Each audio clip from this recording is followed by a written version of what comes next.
Sir ಈಗ ಏನೇನು ಗೊತ್ತಾ, ದನ ನೋಡ್ಬೇಕು ಅಂದರೆ ಫ್ರೆಶ್ಟಾಗಿ ನಾವು ದನ ನೋಡ್ತೀವಿ, ಯಾವ ಬ್ರೀಡು ಅಂತ ನೋಡ್ತೀವಿ. ಬ್ಲ್ಯಾಕ್ ಬರುತ್ತೋ, ಜರ್ಸಿ ಬರುತ್ತೋ, ರೆಡ್ ಆಮ್ ಬರುತ್ತೋ, ಜರ್ಮನ್ ಬ್ರೀಡ್ ಬರುತ್ತೋ, ಎಚ್ ಎಫ್ ಹಸು ಬರುತ್ತೋ, ಯಾವ ಹಸ ಬರುತ್ತೆ ಅಂತ ಬ್ರೀಡ್ ನೋಡ್ತೀವಿ. ಫ್ರೆಶ್ಟು ಬ್ರೀಡ್ ನೋಡಾಯ್ತಾ, ಬ್ರೀಡ್ ಯಾವ ಹಸ ಬರುತ್ತೆ ಅಂತ. ಆಮೇಲೆ ಏನು ಮಾಡ್ತೀವಿ, ಅಲ್ಲಿ ನೋಡ್ತೀವಿ. ಇವೆಲ್ಲ ಈಗ ಮಲ್ಕು ಆಗ್ತಾಯಿದೆ ಅಂದರೆ ಆರೋಗ್ಯಗೈತೆ ಅಂತ ದನ. ಈ ಮಲ್ಕು ಹೊಡಿತೈತೆ ಅಂದರೆ ಆರೋಗ್ಯಗೈತೆ. ಅಲ್ಲು ಆಗಿರಲ್ಲ, 2 ಹಲ್ಲು 4 ಹಲ್ಲು 6 ಹಲ್ಲು ಕಡೆಗೆ ಲಾಸ್ಟು ಅಲ್ಲು. ಕಡೆಗೆ ಬಂದರೆ 3ನೇ ಸುಲ ಅಂತ. ಫ್ರೆಶ್ನೇ ಸುಲಿಗೆ 2 ಹಲ್ಲಿ ಬರಬೇಕು, 2ನೇ ಸುಲಿಗೆ 4 ಹಲ್ಲಿ ಬರಬೇಕು, 3ನೇ ಸುಲಿಗೆ 6 ಹಲ್ಲು ಇಲ್ಲ ಕಡೆ ಬರುತ್ತೆ. ಅದು ಬಿಟ್ಟರೆ ಸರ್ ಬ್ರೀಡು ಇದು ಕಪ್ಪು ವೈಟ್ ಇರೋ ಎಚ್ ಎಫ್ ಅಂದರೆ ಇದು ವೈಟ್ ಜಾಸ್ತಿ ಇರುತ್ತೆ. ಇದು ಜರ್ಮನ್ ಬ್ರೀಡ್ ಬರುತ್ತೆ. ಜರ್ಮನ್ ಬ್ರೀಡಲ್ಲಿ ಇನ್ನೊಂದು ಅಂದರೆ ಹೆಚ್ಚಾಗಿ ಬ್ರೀಡ್ ಜಾಸ್ತಿ ಇರುತ್ತೆ. ಟೆಂಪ್ರೇಚರ್ ತಡೆಯೆಲ್ಲ ನೆಳ್ತಾ ಇರ್ತದೆ, ಯಾವಾಗಲೂ ನೆಳ್ತಾ ಇರ್ತದೆ. ಆಮೇಲೆ ಇನ್ನೊಂದು ಏನು ಗೊತ್ತಾ ಸರ್, ಇದು ಹಸ್ಗಳು. ಆಮೇಲೆ ಈ ಕೆತ್ತಲ ಮೇಲೆಲ್ಲ ನನ್ನ ನರ ಚೆನ್ನಾಗಿರುತ್ತೆ. ತೊಟ್ಟೋದು ಹಿಂಗೆ ಇರ್ಬೇಕು, ಸಮ ತೊಟ್ಟೋತಾಳು ಹಿಂಗಿರ್ಬೇಕು. ಮುಂದಕ್ಕೂ ವರ್ಷೆ ಬರಬೇಕು, ಹಿಂದಕ್ಕೂ ವರ್ಷೆ ಬರಬೇಕು.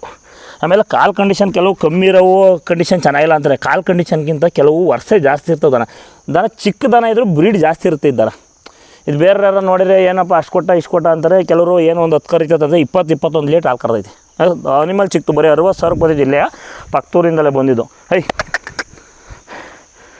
ದನ ಆಮೇಲೆ ಹೊಡೆದು ನೋಡ್ಬೇಕು, ಬುಟ್ಟು ಹೊಡೆದು ನೋಡ್ಬೇಕು. ದನ ಕಂಡೀಷನ್ ನಡೀತೈತೆ, ಕಾಲು ತಿರ್ಸಾಗ್ತೈತೆ ಎಲ್ಲ ದನ ನೋಡ್ಬೇಕು. ಅವು